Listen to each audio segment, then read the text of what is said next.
Lamborghini ये एक दुनिया की सबसे लग्जरियस स्पोर्ट्स कार में से एक है, जहां आज लैम्बोर्गिनी 20 बिलियन डॉलर की कंपनी बन चुकी है। दुनिया का हर एक अमीर आदमी लैम्बोर्गिनी को परचेज करने का सोचता है। इस कार की डिजाइन, लुक्स, पावर और परफॉर्मेंस की वजह से ढेर सारे मिलीनियर्स की ये एक पसंदीदा कार में से एक है। जहां आज सबसे चीपेस्ट लैम्बोर्गिनी है लैम्बोर्गिनी ओरुस SE, जिसकी मार्केट रेट है $260,000 और सबसे एक्सपेंसिव लैम्बोर्गिनी है लैम्बोर्गिनी वेनिनो रोडस्टर, जिसकी मार्केट रेट है $6 मिलियन to $10 मिलियन। लेकिन लैम्बोर्गिनी कार को बनाया गया था एक गरीब किसान ने, जहां उसकी बचपन खेती किसानी करने में ही गुजर गया था।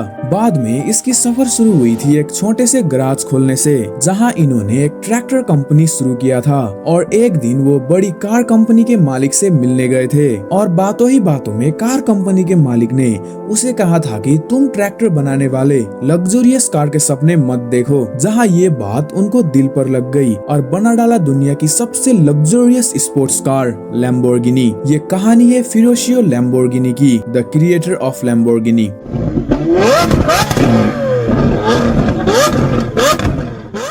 कहानी की शुरुआत होती है 1916 इटली से, जहां एक गरीब किसान की फैमिली में जन्म होती है फिरोशियो लैम्बोर्गिनी की। फिरोशियो का जन्म हुआ था नॉर्थन इटली की एक छोटे से गांव में, जहां इनकी पेरेंट्स पूरे दिन खेतों पर काम करते थे। ये लोग ग्रेप्स फार्मिंग करते थे और फिरोशियो को भी अपनी बचपन से ही खेतों पर लगा दिया गया था, पर इनको फार्मिंग पर 1% भी इंटरेस्ट नहीं था। हालांकि इनकी पूरी बचपन खेतों पर ही गुजर गई थी, मगर इनको फार्मिंग से ज्यादा फार्मिंग में यूज होने वाले ट्रैक्टर्स, मशीन्स और इक्विपमेंट्स पर काफी ज्यादा इंटरेस्ट था। खुद को इंजिन्स और मैकेनिकल इक्विपमेंट्स पर फैसिनेट होते हुए देखकर अपनी इसी इंटरेस्ट को पूरा करने के लिए न्यू इंजीनियरिंग स्किल सीखने के लिए वो एक टेक्निकल इंस्टीट्यूट में पढ़ाई करने के लिए चले गए थे, जहां इन्होंने उस इंस्टीट्यूट से मशीन, इंजिन्स और इक्विपमेंट्स के बारे में काफी अच्छी नॉलेज गेन किया था। साल था 1940, सेकेंड वर्ल्ड वॉर का समय चल रहा था। फिरोशियो इटालियन रॉयल एयरफोर्स के साथ काम करने के लिए रोडिश नाम की जगह पर चले गए थे। वो बैटल पर फाइट नहीं कर रहे थे, बल्कि एक मैकेनिक के तौर पर काम कर रहे थे, जहां वो मिलिट्री की गाड़ियों को रिपेयर करना, अच्छी तरह से उन व्हीकल्स को मेंटेन करना, ये सब काम कर रहे थे। इस काम की वजह से वो अपनी टेक्निकल नॉलेज को प्रैक्टिकल फील्ड पर अप्लाई कर पा रहे थे। धीरे धीरे वो मशीन्स के साथ हाईली स्किल्ड पर्सन बन गए थे और इवेंचुअली इनको वॉर के टाइम पर व्हीकल मेंटेनेंस यूनिट की सुपरवाइजर पोजीशन पर रखा गया था। 1943 में जर्मनी ने इटली के 30,000 सोल्जर्स को उसी एरिया में से कैप्चर किया था, लेकिन इस टाइम पर फिरोशियो कैप्चर होने से बच गए थे और वो वहीं पर नॉर्मल इंसान की तरह रहने लगे थे। वॉर के टाइम पर इन्होंने जर्मन सोल्जर्स को अपनी मैकेनिकल स्किल से इम्प्रेस भी किया था, जहां इन्होंने जर्मन सोल्जर्स के लिए भी उनकी गाड़ियों को अच्छी तरह से रिपेयर कर रहे थे। 1945 में उस जगह पर वॉर खत्म हो गई थी, मगर उस जगह को रोडिश और ब्रिटिश फोर्स के कंट्रोल पर आ गया था। फिरोशियो को ब्रिटिशर्स ने जर्मनी की कोलैबोरेटर समझकर, यानी कि जर्मनी को हेल्प करने वाला बंदा समझकर अरेस्ट किया था और उनको 1 साल तक इटली जाने नहीं दिया गया था। 1946 में फाइनली वो अपने घर इटली चले गए थे और घर आते ही उसी साल सीलिया मोंटी नाम की लड़की से शादी कर लेते हैं। ये वो लड़की थी जो कि ये लोग वॉर के टाइम पर मिले थे। 1947 में उनका एक बेटा होता है, बट सैडली उस बच्चे को जन्म देते टाइम सीलिया की डेथ हो गई थी। बच्चा तो बच गया था, मगर वो नहीं बच पाई। इसकी वजह से फिरोशियो काफी दुखी हो गए थे और कई सालों बाद वो अनीटा बुर्गाटी नाम की लड़की से मिलते हैं और उसी लड़की से शादी कर लेते हैं। जब सेकेंड वर्ल्ड वॉर खत्म हो गया, सब कुछ नॉर्मल शांत होने लगा। इटली देश को अपनी इकोनॉमी को सुधारने के लिए एग्रीकल्चर पर फोकस करना काफी जरूरत थी। देश में ट्रैक्टर्स की काफी जरूरत आई थी। फिरोशियो ने इस अपॉर्चुनिटी को अच्छी तरह से समझा। इन्होंने वॉर के टाइम पर ढेर सारी गाड़ियों को रिपेयर किया था। इनको गाड़ियों की इंजिन्स और इक्विपमेंट्स के बारे में काफी अच्छी नॉलेज थी। इन्होंने अपनी एक्सपीरियंस और देश में ट्रैक्टर की कमी को देखकर इसको एक गोल्डन अपॉर्चुनिटी के रूप में लिया। देश में फार्मिंग इक्विपमेंट्स और ट्रैक्टर्स की इंक्रीजिंग डिमांड की वजह से वो ट्रैक्टर मैन्युफैक्चरिंग कंपनी शुरू करने का सोचते हैं। इसके लिए उन्होंने एक छोटा गैराज ओपन किया था। सबसे पहले ये वॉर के टाइम पर डैमेज हुए व्हीकल्स को परचेज करते हैं और दिन रात रात मेहनत करके उस टूटी फूटी गाड़ी को ट्रैक्टर में कन्वर्ट किया था। उन्होंने उस ट्रैक्टर को अच्छी तरह से पेंट किया और एक परफेक्ट ट्रैक्टर बनाया था और सक्सेसफुली वो एक टूटी गाड़ी को ट्रैक्टर में कन्वर्ट करने में कामयाब हो गए थे और बन गई थी उनकी फर्स्ट ट्रैक्टर दी कैरियोका। इसी सक्सेस को देखकर बाय द टाइम इन्होंने ढेर सारे ट्रैक्टर्स को मैन्युफैक्चर किया था। इनके ट्रैक्टर्स में स्पेशल फीचर्स होते थे जहां ये ट्रैक्टर्स काफी लो डीजल कंज्यूम करते थे और बहुत ही जल्द उनके हार्ड वर्किंग और पैशन की वजह से उनकी कंपनी इटली की सबसे बड़ी ट्रैक्टर मैन्युफैक्चरिंग कंपनी बन चुकी थी। फिरोशियो को सुपर कार्स भी काफी ज्यादा पसंद थी, इसीलिए उन्होंने अपनी फर्स्ट फरारी की कार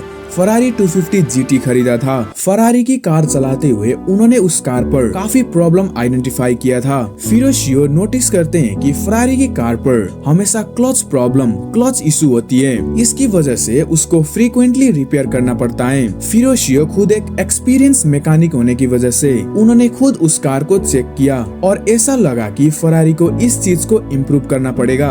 यही सेम क्लच प्रॉब्लम हमेशा फेस करने की वजह से वो सोचते हैं कि उन्हें ये बात डायरेक्ट फरारी के फाउंडर एंजो फरारी से करनी चाहिए। इसीलिए वो फरारी की कार मैन्युफैक्चरिंग फैक्ट्री पर चले गए थे। वहाँ उन्होंने फरारी के फाउंडर एंजो फरारी से मुलाकात किया और फरारी की कार में होने वाली क्लच प्रॉब्लम के बारे में बताया। ये सुनकर एंजो फरारी काफी ज्यादा गुस्सा हो गए थे। एंजो फरारी ने रिप्लाई किया था कि तुम ट्रैक्टर बनाने वाले मुझे मत सिखाओ कि सुपर कार कैसे बनाते हैं। फिरोशियो को एंजो की ये रिप्लाई काफी बुरा लगा था, खुद को इंसल्टेड फील किया था। इसके बाद उन्होंने ठान लिया था कि वो भी एक परफेक्ट सुपर कार बनाकर ही रहेंगे। अपनी ट्रैक्टर कंपनी के एम्प्लॉइज के साथ मिलकर अब वो एक सुपर कार बनाने पर लग गए थे। डिजाइनर्स ने उनके लिए ढेर सारे सुपर कार के डिजाइन बनाए थे और फाइनली एक डिजाइन उनको पसंद आया था और अब वो लोग उसी कार को बनाने के पीछे दिन रात मेहनत कर रहे थे। और फिरोशियो ने 1963 में ऑटोमोबाइल लैम्बोर्गिनी नाम की कार मैन्युफैक्चरिंग कंपनी खोली थी और फाइनली जाकर एक साल के बाद 1964 में उनकी पहली कार रेडी होती है, लैम्बोर्गिनी 350 GT। इस कार पर ढेर सारी चीजें इम्प्रूव की गई थी जो कि फरारी की कार्स पर प्रॉब्लम देखने को मिली थी।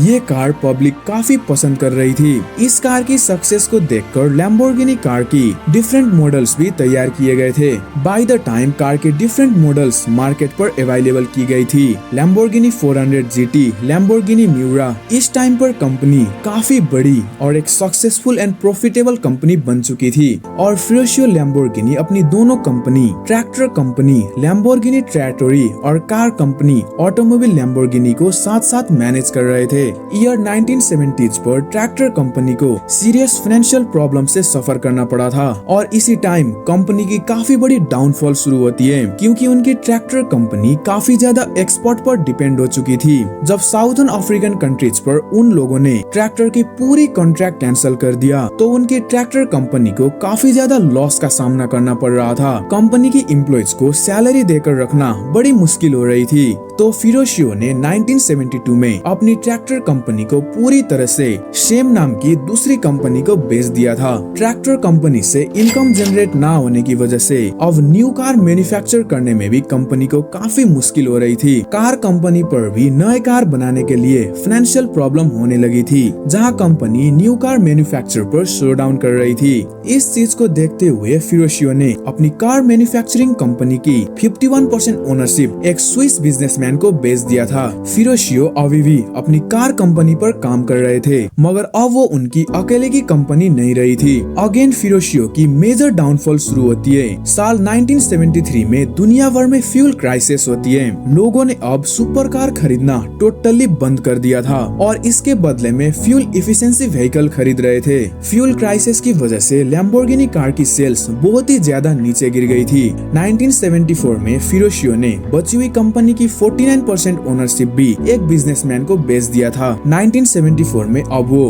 पूरी तरह से कंपनी से रिटायर हो गए थे और अब वो इटली की एक अम्ब्रिया रीजन पर रहने लगे थे। वहाँ वो हंटिंग करना, ग्रेप्स फार्मिंग और वाइन प्रोडक्शन जैसी चीजों पर बिजी हो गए थे और रेस्ट ऑफ द लाइफ वहीं पर पीसफुल तरीकों से रहने लगे थे। और सैडली 1993 पर 76 साल की उम्र पर उनकी हार्ट अटैक की वजह से डेथ हो गई थी। भले ही वो आज नहीं रहे लेकिन उनकी बनाई हुई लैम्बो लैम्बोर्गिनी कार की क्रिएशन आज दुनिया भर में most iconic sports car brand बन चुकी है। 1963 से शुरू हुई ये कंपनी आज के टाइम तक देख सकते हो कई ओनरशिप्स के अंडर आ चुकी है, लेकिन इस कंपनी को साल 1998 में ऑडी एजी ने खरीदा था और ऑडी लैम्बोर्गिनी के लिए एक बिगेस्ट टर्निंग पॉइंट बन गया था, जहां ऑडी खुद में एक बड़ी कंपनी थी और लैम्बोर्गिनी कार्स के लिए बहुत ही ज्यादा फाइनेंशियल सपोर्ट मिला और बेटर मैनेजमेंट के अंडर नए मॉडल्स के लैम्बोर्गिनी को बनाया गया था, जिसकी वजह से आज लैम्बोर्गिनी सबसे फेमस स्पोर्ट्स कार में से एक है। 1998 से लेकर आज के टाइम तक ऑडी एजी ही लैम्बोर्गिनी की राइट्स ओन करती है।